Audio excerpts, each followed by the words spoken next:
Apocalipse, quando o fim é só o começo. Autor: César Andrade Marques de Azevedo. E-mail: cesarazevedo@terra.com.br. Farei lembrar do teu nome de geração em geração, pelo que os povos te louvarão eternamente. Salmo 45, 17. Esta é uma produção do site www.cesarazevedo.com.br. Conhecendo a palavra para ser transformado pelo poder de Deus. Meu pedido a você com base na palavra de Deus. Rogo-vos, irmãos, que luteis juntamente comigo nas vossas orações por mim a Deus, e que este meu ministério seja aceitável aos santos, e possa entre vos recobrar as forças. E o Deus de paz seja com todos vós. Amém. Romanos 15, 30, 33. Permita-me posicionar você no Apocalipse. Apocalipse 1, 3. O texto profético, o que se pode ler, ouvir e guardar da parte de Deus. Vamos conhecer agora porque o tempo está próximo, visto que após a morte o tempo não é mais contado. Podemos dizer que a morte, este inimigo sorrateiro. A morte encurta a percepção da eternidade, pois ela pode nos atingir abruptamente. Todavia o indivíduo considera as coisas vindouras como algo distante, que lhe diz respeito, mas nem tanto. Observe a conversa entre Jesus e Marta. Note como Marta posterga as realidades vindouras. Respondeu-lhe Jesus: teu irmão há de ressurgir. Disse-lhe Marta: sei que ele há de ressurgir na ressurreição, no último dia. João 11, 23, 24. As pessoas querem meditar nas coisas vindouras, mas como algo distante, que não lhe diz respeito. Esta talvez seja a maior razão para a negligência da leitura do livro do Apocalipse.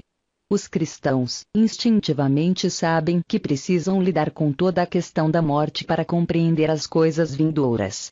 A morte é a razão por que lemos no livro do Apocalipse que o tempo está próximo.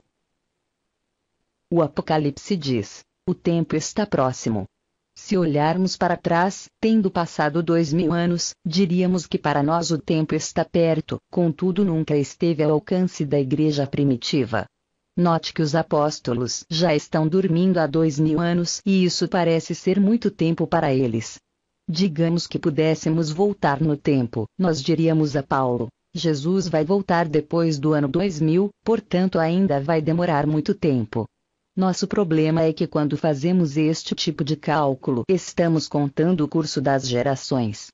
É o que lemos no Salmo 90, 1, 2. Senhor, tu tens sido nosso refúgio de geração em geração. Antes que nascessem os montes, ou que tivesses formado a terra e o mundo, sim, de eternidade a eternidade tu és Deus. Somando todas as gerações desde a igreja primitiva, já se passaram mais de 2000 anos.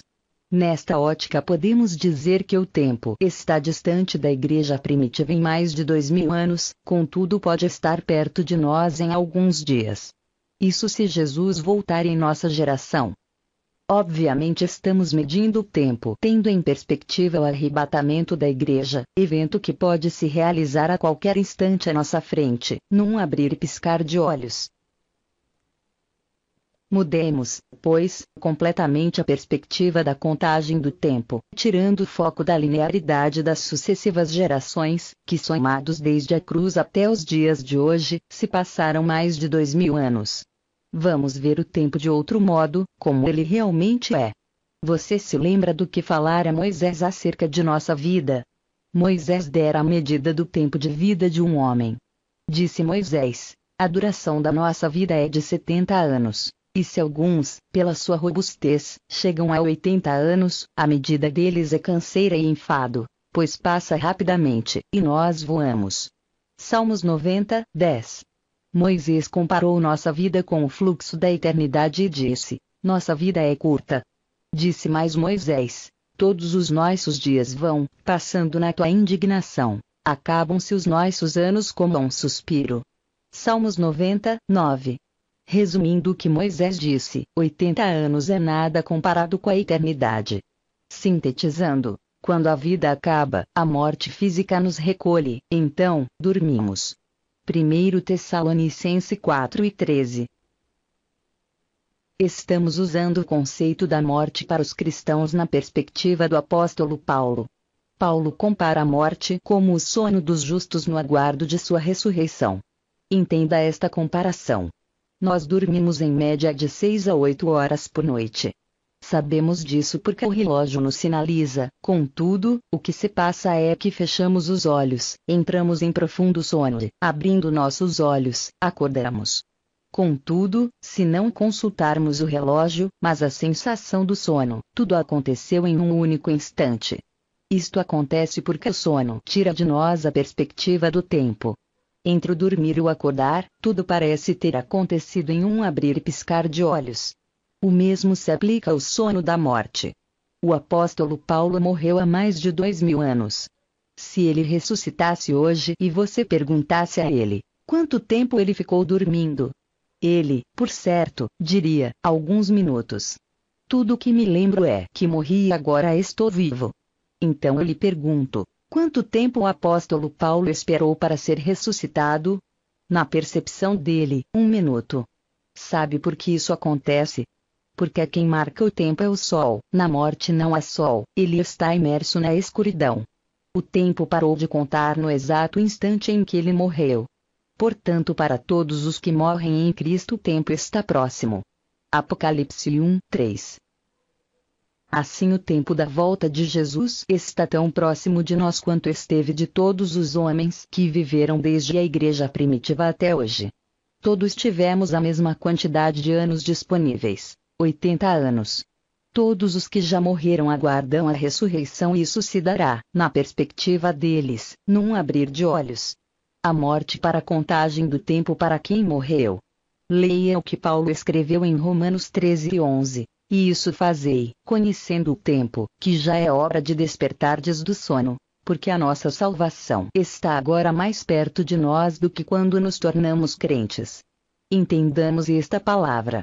Paulo não disse que o tempo estava próximo do dia do arrebatamento, porquanto já transcorreram 2000 anos, mas que o tempo estava próximo após sua morte, porquanto se a média de vida é de 80 anos, cada dia que passa, Paulo se aproximava ainda mais de sua morte.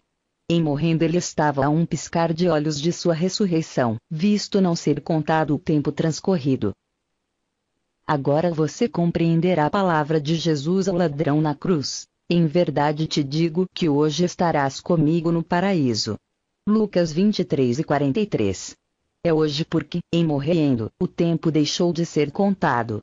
Agora você compreenderá porque é dito que após a morte vem o juízo em Hebreus 9:27. O tempo está próximo porque após a morte o tempo não conta mais, pois quem marca o tempo é o sol e, na morte, o sol não brilha mais. É certo que após estarmos dormindo em Cristo, não vamos perder a consciência do que se passa, como não perdeu o rico na parábola de Lázaro e o rico em Lucas 16:26. Todos os que morrem em Cristo se constituem na multidão de testemunhas de Hebreus 12:1, contudo para eles o tempo parou. Eles não percebem o tempo como nós percebemos. Assim, ler, ouvir e guardar as palavras da profecia do Apocalipse é um convite a vencer o medo instintivo da morte.